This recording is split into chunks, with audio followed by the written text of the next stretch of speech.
Hey there, everybody. It's Matt here, back for another retro unboxing. In this box right here is a Dungeons & Dragons expert set from 1981, aka the Moldvay edition. This is actually two things. There's also the basic set.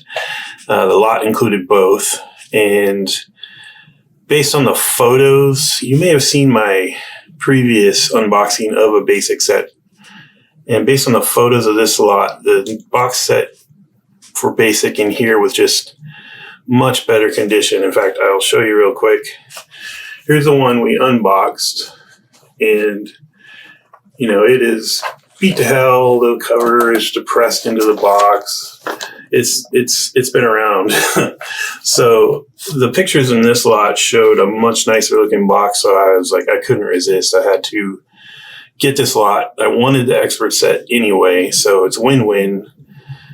So let's open it up. All right. So here's our basic. We're not going to delve into the basic on this video, but I will show you the condition in comparison.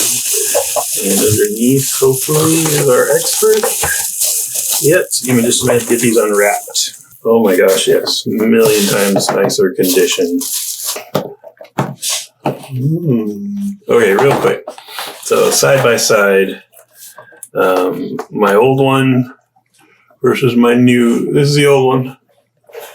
See how the box is flared out, it's all crunched. This is the new one. It is depressed in the middle a little bit, but nothing like the old one. Let's flip it over. Oh my gosh, it's so much better condition.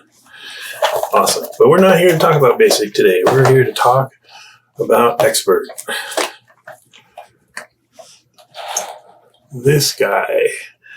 And this is the Errol Otis cover you'll see featured right here in this little cloud that the wizard is looking into, scrying into, is the cover from the basic set. And we've expanded upon that because that's what the whole purpose of this was. So you'll see it has a number 2 up here versus the basic number 1. And then this went on to be reprinted again, I think in 83, I think the Menser edition. And then you're getting switching to Larry Elmore covers, which are fine. I prefer the Errol Otis. It's just a sentimental thing. And also they put these huge frames, and so the art got really small on those boxes, comparatively speaking.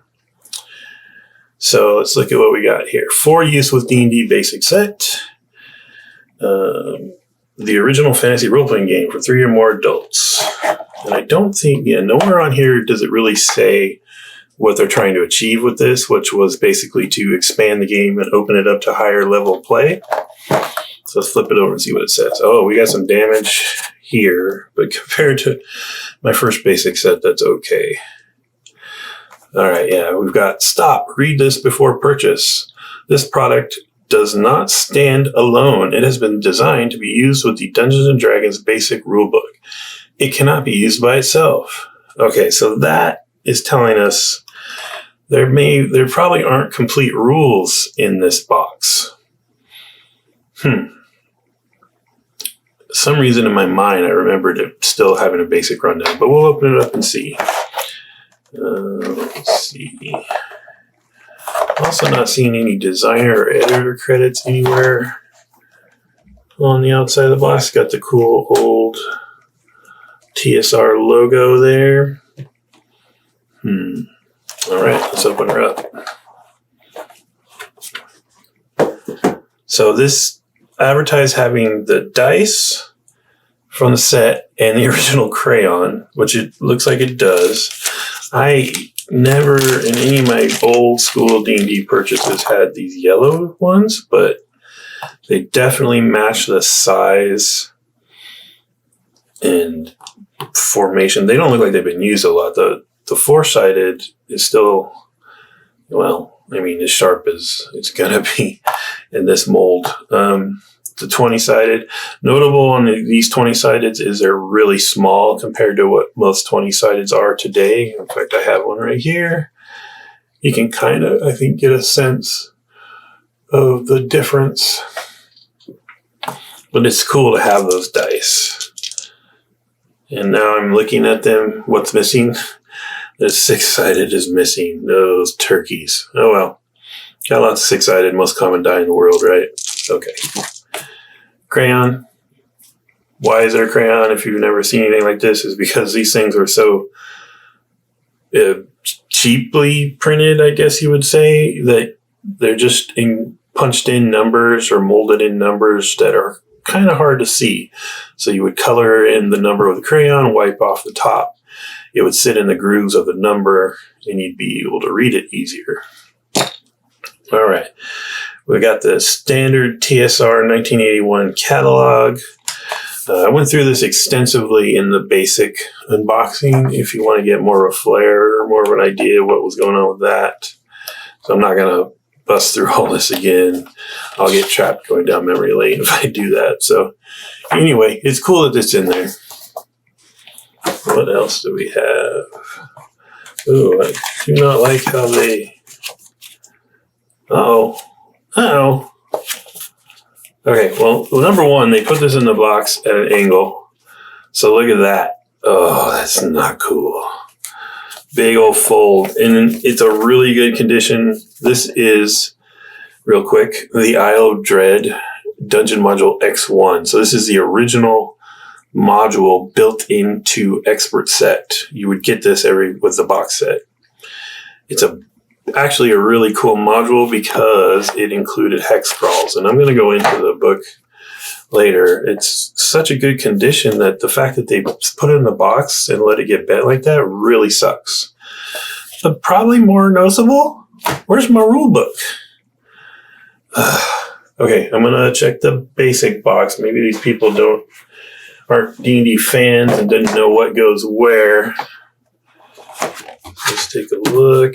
Okay, so in the basic box are the dice and the catalog again, and keep on the Borderlands with no code. Hey folks, this unboxing video just turned into a bit of a I've been hoodwinked video. I don't have rule books in either of these boxes. Wow, what a drag. So basically I paid all that money for 2 modules in a new box for my previous copy of the basic set. That is not cool. So, geez, this is a bummer. That's what you get for eBay, I suppose. So let's make the best of it, I guess. So the Expert Set was designed to take your characters after level 3 and keep them adventuring. So the original basic set capped out at 3rd level, and this gave you rules to expand that. It also, I think, gave you more information about travel and that sort of thing, which is important because Isle of Dread. So we'll go ahead and talk about Isle of Dread here. Isle of Dread it's a wilderness adventure for character levels 3 to 7. So built for those characters that are done with basic, basically. And it's a wilderness adventure, so it has exploration, right, which is a big deal. It has what we would call the hex crawl. So on this cover, the awesome picture of adventurers landing on the island, some natives fighting the crazy lizard beast, sort of low-level Godzilla with a coral snake watching. A lot going on in that image. The Isle of Dread is the first in a series of adventure modules for use with Dungeons & Dragons expert rules. As the first D&D wilderness adventure published by TSR Hobbies, the Isle of Dread is designed as an instructional module to help novice Dungeon Masters design their own wilderness adventures. And that's exactly what it was. It was to kick off hex crawls, to kick off learning to do wilderness adventures, to do adventures rooted in exploration. So we open it up. Again, the inside cover is our awesome blue line spread of our dungeon maps. Taboo Island, Temple Level 1, Temple Level 2, Taboo Island, Temple Level 3. So it looks like this is our subterranean level. Very cool. Some great art on the back. This is I remember this image. It's kind of burned in my brain from being a kid. All right, so let's look inside. So we've got awesome art of flying monkeys mangling some poor barbarian character by David Cook and Tom Moldvay. So Tom Moldvay, also editor at times. Let's look inside. All right. The Isle of Dread. This module requires information found in D&D expert rules, which are a continuation of the D&D basic rules. Yeah, I wish I had those right now. Oh my gosh, guys, it makes me so mad. There are sellers on eBay who just sell the books. And of course, they're cheaper that way. So it looks like I'm probably going to, at some point, get the book and just add it to this box, because the box is in good condition. Man, that's a real disappointment. Let's take a look a little bit.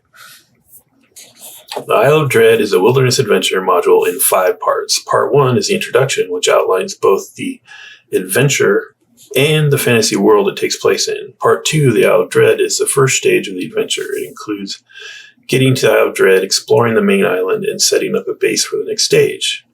Part 3, the party investigates the island's great central plateau. With good fortune and thought, the party should establish a base at Mantru, a small village on the shore. Part 4 is the climax adventure. Here, the party discovers the secrets of Taboo Island in the center of the lake. Part 5 contains new monsters introduced in the module. So this isn't just an adventure. It's a kind of a supplement, because it gives you this very large island to explore, including lore. And then also new monsters, which if you were starting with basic and, you hadn't moved into advanced or more messing around with advanced Dungeons & Dragons, you're just playing this through, to have this little world building thing done for you is pretty cool. So we've got a section on geography. In the center of the module is a large scale 24 miles per hex wilderness map. Okay, I'm going to flip ahead and look at that really quick. This is big. So this is a little rust on the staples. Otherwise, this is in really good condition. So the island, they're actually showing us a world to play in, which is awesome. So you're getting like a little insight on a whole world to play in, even though you're going all the way down here to the Isle of Dread for this adventure. And if this are 24-mile hexes, that is a crazy long sea voyage, at least as I interpret sort of medieval level sea voyages. That's really far from the main continent. What do we got on here? Are we recognizing these names? Glantry, I know that one. Grand Duchy of Karamakos, I know that one. Yeah, so this is the problem with, or not problem, but one of the challenges of old school D&D is TSR really kind of fretted and stalled and went back on themselves on what their game worlds were, what was official, what wasn't. Is this Greyhawk? Is this not Greyhawk? Is this, what's the other one called? Is it Mystara? Is this, been retconned into some other world? And then, of course, later on, you've got Dragonlance world, Forgotten Realms world, all of the ones after that. But if you're just starting out, man, this is a great shortcut. Hey, we've got a world. Your character can be from the Khanate. So that's pretty cool. All right, let's get back into it. So you've got a key to the continental map with little paragraphs on each one of the areas. So yeah, this is like a mini world supplement. Let's look at one here. Alfheim. As the name implies, Alfheim is the homeland of the elves. The elven kingdom rules the great forest of Kenilbarth because Kenilbarth is tended by the elves. It is by far larger than a natural forest in the area would be. Darakin pays the elves to protect the caravan route through the forest of Silencia. So right there you have like some economic and political information. That's pretty cool. Kind of like, as the name implies, Alfheim is a homeland of the elves. If you don't read like a ton of older fantasy or know anything about like Old English, Alfheim doesn't necessarily mean elf to you, or elf home to you, but this is an old game written by old nerds, so they just make some assumptions in that realm. All right, let's look at another one here. Empire of Thyatis. The Empire of Thyatis is an autocracy. The emperor holds absolute power, but his decisions must allow for the desire of powerful nobles and for the threat of mob riots over unfavorable laws. The city of Thyatis is built beside a large canal that separates the southern peninsula from the mainland, so the city is a major trade center. The Thyatic culture is similar to the medieval Byzantine Empire. Okay, so again, a lot of these guys were reading older fantasy and historical novels and kind of into the medieval history, so they would use as touchstones a lot of old historical cultures and countries. So I totally get that. It doesn't surprise me at all. All right. Man, if they hadn't bent this book, it would be in some really good condition. Oh, they've got a suggested pronunciation guide, weather and climate, the Isle of Dread background. Several weeks ago, the party of adventurers was turning from the previous adventure. The DM can work into the campaign as desired. When they discovered a cache of scroll papers. The scroll paper was made of an excellent vellum parchment, a kind of paper that lasts for centuries. On the journey home, the characters were caught in a sudden rainstorm and the entire cache was drenched. Upon the party's return to Specularum, it was found that none of them were magical. Still, magic users can always use good paper for spell research and writing their spell books, so the characters carefully spread the paper out in front of a fire to dry out. Much to their surprise, as the paper dried out, writing appeared on several of the pages. The heat had brought out secret writing on the parchment. The pages were part of a ship's log and read as follows. When the gale finally ended, we found ourselves approximately 7 days normal sailing distance due south of Specularum in the Thangagioth archipelago. We replenished our supplies, patched up the ship, and traded our remaining goods to native villagers along the shores of the several islands. Some villages were friendly, but others were hostile. The natives attacked on sight. I suspect the hostile villages were filled with cannibals. Okay, so this is obviously we're playing on some old school colonial exploration tropes. You're going to have, quote unquote, primitive natives being referred to, cannibals, of course. Is that a thing? Like, could that be controversial these days? Probably. For me, I would just scale it back. I would avoid any real world analogies, right? I would never say these people look like X or these people talk like X, right? But you can't really ignore that there might be, primitive native inhabitants of lost islands. I mean, that's kind of just a thing. And it's all on how you handle it, in my opinion. But anyway, I digress. What we got? We got wandering monster charts. So we got everything. It's a percentile roll. Everything from a dryad at 01 to 02 up to zombies at 92 to 100. You got every flavor of lycanthrope going on. This is a very dangerous island. I kind of like where a lot of newer random encounter tables are more like event based, and maybe sometimes it's a monster or a hostile force, but maybe sometimes it's a dramatic change in the weather or some villagers with a broken down wagon, or it's interesting to me that we've kind of evolved while also trying to highlight the themes of OSR. All right, key to main island encounters. Now you see again, much like the basic set, we're going with limited amounts of artwork here. There's a little. This is from 1981, but it's such a Jurassic Park vibe, right? The brontosaurus peeking over the walls with the big gates.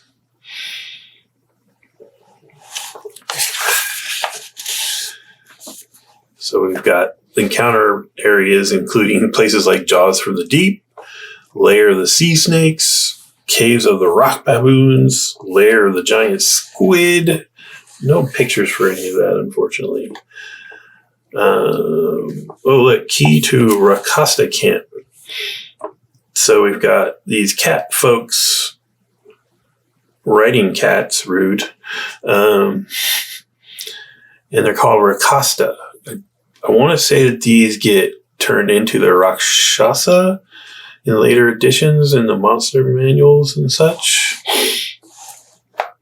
And then another awesome picture of a flying monkey.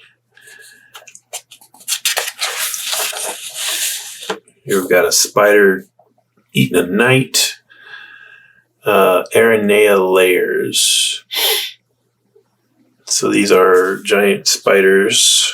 The Aranea are a race of highly intelligent magic-using arachnids, spiders, who live in webs strung between trees. They look like huge greenish-brown spiders about the size of a small pony. That's a big spider. With a massive odd-shaped lump on their back that houses a large brain. The webs are about 40 feet above the jungle floor. These layers cannot be seen unless one climbs above the first layer of leaf growth, about 20 to 30 feet above the ground. Each Aranea has a separate layer, but the walls are close enough together so that Aranea can jump from one to another with ease.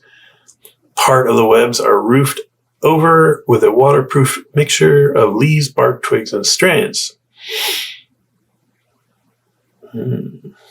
So, super intelligent spiders. I think it's kind of funny that they felt the need to design them with a big lump to represent where they house a bigger brain. I mean, I feel like they have giant heads and carapaces. You could just assume they're just smarter spiders, but let's go.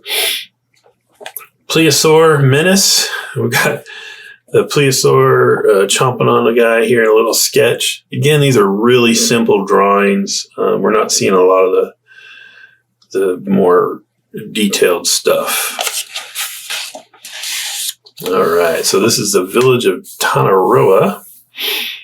It's got an earth mound with a pyramid, graveyards all around it. So there's something going on with the graveyards. I don't remember this adventure because that was so long ago. But so I can't tell you why they have so many graveyards. Maybe if we peek into the key. Let's see. These are all, so just at the center of the book are all the maps, right? So here's our island for our hex crawl. So that's, you'll notice it's got terrain marked out, like mountains, swamp, jungle, trails and such, but it doesn't tell you much. Like, it's got some marked numbered areas, but you know, the players get to explore this and you get to kind of use the charts or hopefully your DM's inspiration to develop this map, flush it out. General cave layer. So we've got sort of generic cave layer maps for your mini encounters. There's our world map again.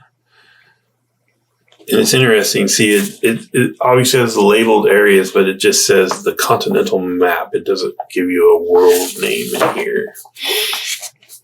Oh, also, let's see if we can find that starting point. There we go. So Specularum, according to what we read, is where the adventurers begin their adventure. And they're going all the way down to the Isle of Dread. That just seems like a massive sail trip. I think they're hand-waving the challenge that would represent quite a bit. But it's D&D, it's high magic. I guess you can have reasons that works well. All right. Got a pirate layer with a cool mermaid compass. We got the Rakasta map and the Aranea layers. So this is pretty cool. Like, you might encounter these sorts of things in different parts of your hex crawl. That's one of the cool things about hex crawl. So you have these, you know, the generic cave layers and now these camps you can refer to and use again if you need to. The Phantom platforms. So this is like elevated tree town, looks like. Here's our central plateau, which is a whole chapter of the adventure. So that's like your finale, I believe. The village of Mantru. So we got Chief's Hut, some more huts, fish pen, council hut, outrigger canoe. Cool. All right. We got the village of Mantru, Taboo Island. The details of Taboo Island are given in part 4. No, part 4, Taboo Island. All right. This island was once the center of the kingdom of the Kopru until native rebellion destroyed their power. Players should not be told who or what the Kopru were. This is part of the taboo. For more details, see page 20. The rocky island is now dotted with small ruins, statues, and broken terraces. The largest ruin on the island is a temple that is carved into the cliff wall of the island's western shore. It can be most easily entered from the lakeside, as its broad steps descend to the water of the lake.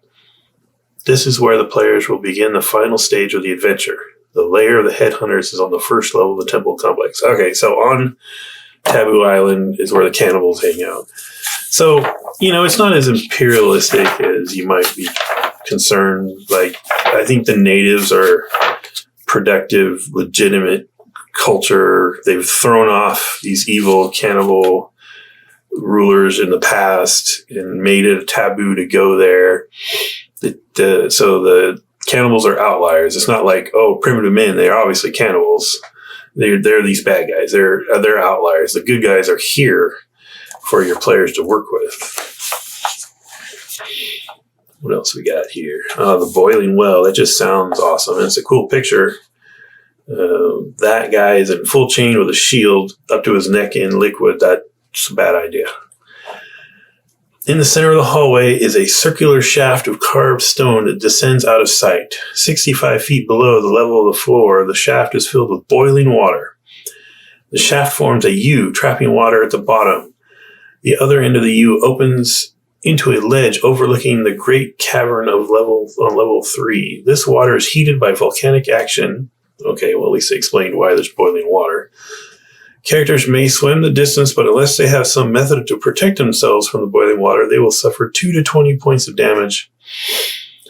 The water in the well cannot be bailed out, as hot water constantly seeps in. Yeah, swimming across boiling water sounds horrible. And they've decided it's 2 to 20 points of damage worth of horrible.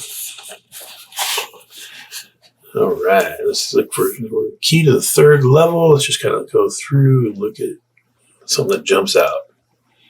No. Okay, cool. Further adventures on the Isle of Dread. Since this module gives a great deal of detail on the Isle of Dread, the DM may desire to use the locations and descriptions found herein after the main adventure has been played. To aid the DM in this, some suggestions for further adventures on the Isle of Dread are listed below. So that's awesome. Like, it's a big island with a hex crawl component. So they're like, yeah, well, you're just going to do this one adventure and take off? No, there's other stuff you can do. So you can destroy the zombie master. This is a short adventure suitable for the use before the characters venture inland for the first time. The village of Tanaroa has been plagued recently by the attacks of undead creatures. The villagers are frightened, and the tribal leader seems to be losing the authority necessary to maintain order. If questioned, the people will only speak in frightened terms of the zombie master. At night, zombies and ghouls will prowl the paths, killing the lone travelers. As seen on the map, each section of the village... How does a zombie prowl? I mean, don't they just sort of stagger in a direction? I don't know. All right, so map the island. So information is always valuable. After having opened up new territory, a merchant prince or curious map maker might wish for more information. Okay, so now we've got a weird political commerce thing, which could get back to that whole colonialism thing. And it'd be kind of cool if you could, I could totally see the adventurers like flipping it and working with the villagers to maintain the integrity of their independence, maybe establish trade treaties with the continent, but on their terms. That could be kind of fun. But also, again, I think that continent is so far away, there better be some amazing things here to trade. The dinosaur hunt. A powerful and well-equipped party might find it quite worthwhile to kill several dinosaurs and carry all or part of the bodies back to the mainland. Hey, we're murder hoboing dinosaurs. Exterminate the pirates? Okay, yeah, you gotta have pirates, right? It's an island adventure. Bring them back alive. A tough challenge for strong characters would be to capture some creature alive and take it back to the mainland. Ooh, okay, so that's kind of cool. Maybe you have to retrieve a... Sorry, my cat is sneezing. Retrieve a, live dinosaur to take back, as a bounty. That might be kind of fun. Trying to keep it alive and in the hull of a ship. And then sunken treasure, of course. Shipwreck near the island, of course. Creating human encounters. So we have tables for human encounters. Which is cool. Sample native leaders. Okay. Matriarchs. Jakal. This aged and respected woman is a shrewd leader and a brilliant strategist. She has a medallion of ESP 30 feet. Through her experience and clever use of this item, she usually takes the best course of action. Sanlar and Kuna. So it's a matriarchal society, it sounded like. That's kind of neat and different and maybe a little ahead for 81. All right, then we've got tribal war leaders, Bakura, Kuro, and Masawa. This Bakura, because of his skill with weapons, this warrior is highly respected by his village. Though he is not extremely intelligent, he does have good advisors. Bakura is strong-willed and somewhat superstitious. So that's nice. You have ready-to-go leaders, both the political leaders and the military leaders with personality traits ready to go. Oh, in this interview, they slipped in the credits before the last part of the book. I wonder why they did that. So design is Tom Mulvaney and David Cook. Development Paul Reich III. Editor John Pickens. Bunch of more editors, no offense. Art, Jeff D. Love, David LaForest, Love, Errol Otis, Love, David Sutherland, not sure who that is, sorry, and Bill Willingham. Bill Willingham is awesome as well. So here's where we introduce new monsters, and it's going to be a lot of dinosaurs, I bet. So we got an Allosaurus, not pictured, but it is 13 hit dice. That is pretty impressive. Ankylosaurus, also not pictured. Aranea, those spring-having giant spiders. Brontosaurus doesn't exist anymore. That's cool. Dimetrodon, giant elks. I was getting real, coast Caribbean or maybe coast of Africa or maybe coast of Central America vibe here. So giant elk, whatever. Let's see, Kopru. What's a Kopru? Kopru are a race of heat-loving amphibians of great intelligence and power. Their heads are smooth with large eyes and tentacled, sphinctered mouths. That does not sound good. They have human-like torsos and 2 arms ending in webbed, clawed hands. From the waist down, their bodies consist of 3 fluke-like tails, each ending in sharp, ripping claws. Ooh.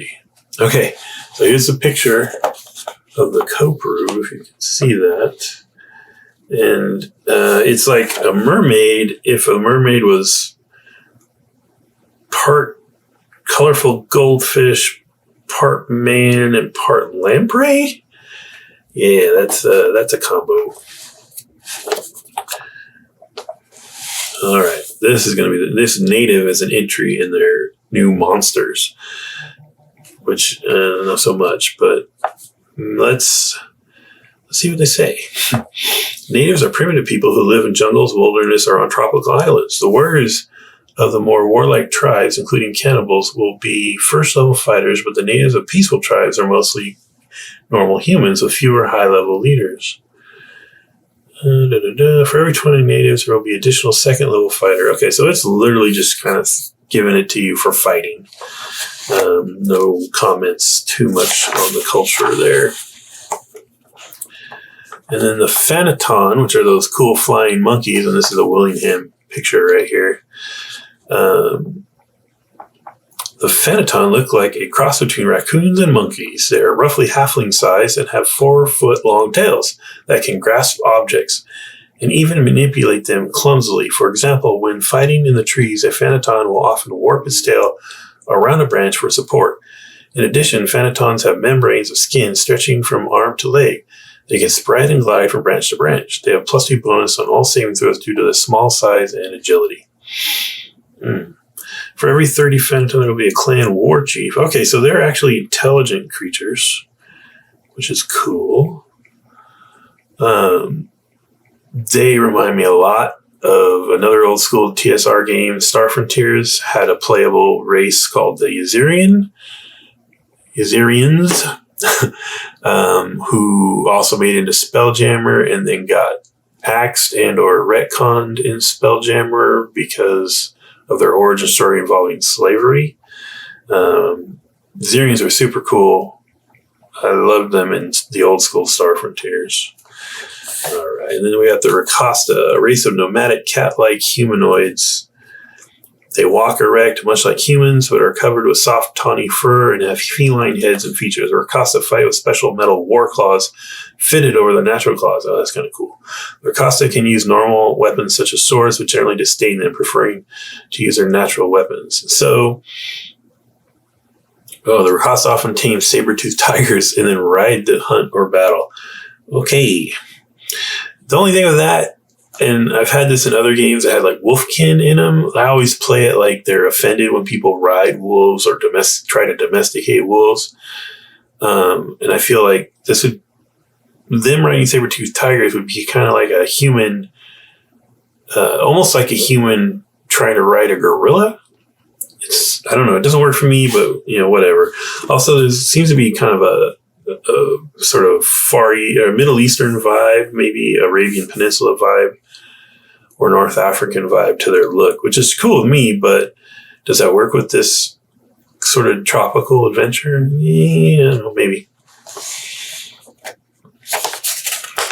Okay, so this is super cool. This is literally a blanked out map, right? So this is, okay, party, you can see the terrain of the coast in the smaller islands, but you're going to have to go hex by hex exploring the rest of this, which is some good old school hex crawl business. I love that.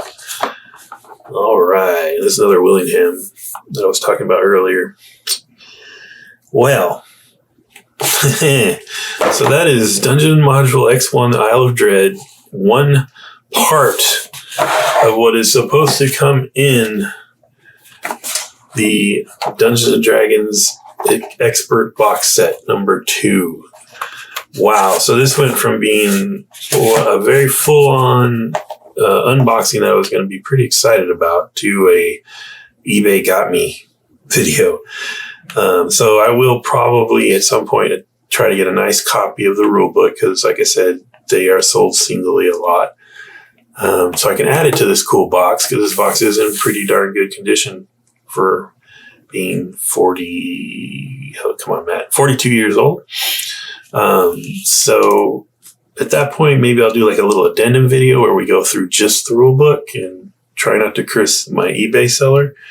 But as soon as I get off this video, I think there's a rating and comment headed to eBay. Anyway, super fun to look through what we were able to look through. Look forward to taking my junky 1981 dice to a game sometime soon. And hope you enjoyed what we were able to go through today.